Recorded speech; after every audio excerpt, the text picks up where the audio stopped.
பாருங்க, இவங்களுக்கு கரெக்டாக 30 நாளையில், கரெக்டாக 30 நாள், 30 days, ஒரு மாதத்தில் எவ்வளோ வெயிட் குறைச்சிருப்பேன்னு சொல்லுங்கள் பார்ப்போம்.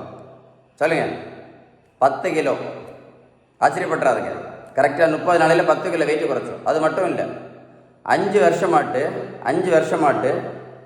வருஷமாட்டு சுகருக்கு மாத்திரை, ப்ரெஷருக்கு மாத்திரை, கொலஸ்ட்ராலுக்கு மாத்திரை, 3க்கும் 5 வருஷமாக மாத்திரை சாப்பிட்டுட்டு இருந்தாங்க. எல்லாமே நிரந்தரமாக நிறுத்தினோம். எப்படின்னு கேட்குறீங்களா? Balanced diet, Sheeban balanced diet.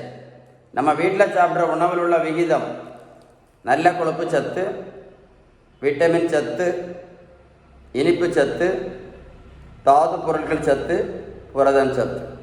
நம்ம வீட்டில் சாப்பிட்ற உணவில் விகிதம் கரெக்டாக இருந்தால் மட்டும்தான் என்ன பண்ண முடியும்? வெயிட்டையும் குறைக்க முடியும், இந்த மாத்திரையும் நிறுத்த முடியும். இல்லைன்னா வாழ்க்கை முழுவதும் மாத்திரை தான். என்னுடைய வெயிட் லாஸ் கிளினிக்கில் உங்களுக்கே தெரியும்னு நினைக்கிறேன், புரோட்டீன் பவுடர் வியாபாரம் கிடையாது. தெரியும்ல? புரோட்டீன் பவுடர் கிடையாது, மாத்திரை கிடையாது, ஜூஸ் வியாபாரம் கிடையாது. வேற என்ன கிடையாது? உடற்பயிற்சி கிடையாது, வாக்கிங் கிடையாது, நடைப்பயிற்சி கிடையாது, ஓடும் பயிற்சி கிடையாது, ஜிம்மு கிடையாது, ஸ்கிப்பிங் கிடையாது, ட்ரெட்மில் கிடையாது, பேரியாட்ரிக் அறுவை சிகிச்சை கிடையாது, எதுவுமே கிடையாது. அப்புறம் எப்படி விகிதம் சரியான வீட்டு உணவு முறை, ஷீபன் பேலன்ஸ்டு டயட். புரியலையா? நீங்கள் இப்போ என்கிட்ட ஒரு கேள்வி கேட்கலாம், எப்படி டாக்டர் நடைப்பயிற்சி பண்ணாமல் எப்படி வெயிட் குறைக்க முடியும்? நடைப்பயிற்சி பண்ணாமல் எப்படி இந்த மாத்திரைகள் எப்படி நிறுத்த முடியும்? சொல்லுங்கள், பதில் சொல்லுங்கள் பார்ப்போம். நீங்கள் 1 கிலோமீட்டர் நடைப்பயிற்சி பண்ணால் கூட 40லேருந்து 50 கேலரி மட்டும்தான் இருக்க முடியும். 40லேருந்து 50 கேலரி மட்டும்தான் இருக்க முடியும். புரியலையா? அதனால நடைப்பயிற்சி மட்டும் பண்ணி வெயிட் ஒன்றும் குறைக்க முடியாது, எந்த மாத்திரையும் நிறுத்த முடியாது. அதை புரிஞ்சுக்கிடுங்க. முதல்ல நீங்கள் நினைக்கிற மாதிரி கொஞ்சம் வெந்தயம் சாப்பிட்ட உடனே வெயிட்டெல்லாம் குறைக்க முடியாது, நீங்கள் கொஞ்சம் சிறுதானியம் சாப்பிட்ட உடனே வெயிட்டெல்லாம் குறைக்க ஒன்றும் முடியாது. வெயிட் அப்படியெல்லாம் குறைக்க ஒன்றும் முடியாது. என்ன முக்கியம்? உணவில் பேலன்ஸ்டாக இருக்கணும், விகிதம் கரெக்டாக இருக்கணும். விகிதம் கரெக்டாக இருந்தால் மட்டும்தான். மற்றபடி சிறுதானியம் சாப்பிட்டதுனால யாராவது மாத்திரை நிறுத்தியிருக்காங்களா? சொல்லுங்கள். சிறுதானியங்கள் சாப்பிட்டதுனால யாராவது சுகர் மாத்திரையோ இல்லை பிபி மாத்திரையோ இல்லை கொலஸ்ட்ரால் மாத்திரையோ நிறுத்தியிருக்காங்களா?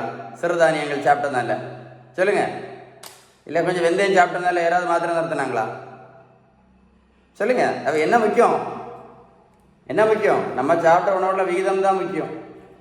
அதனால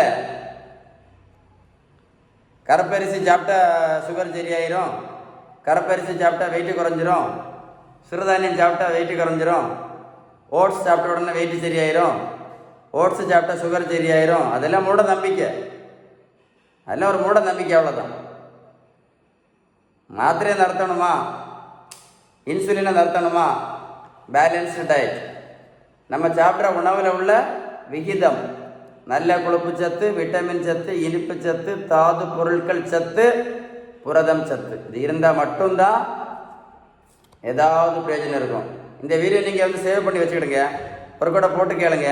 நான் சொன்ன விஷயம் கரெக்டாக இருக்கும். பாருங்கள், நீங்களே வீடியோ போட்டு கேளுங்களேன். சரியா? இந்த வீடியோ மறக்காமல் உங்கள் ஃப்ரெண்ட்ஸுக்கு ஷேர் பண்ணி கொடுங்க.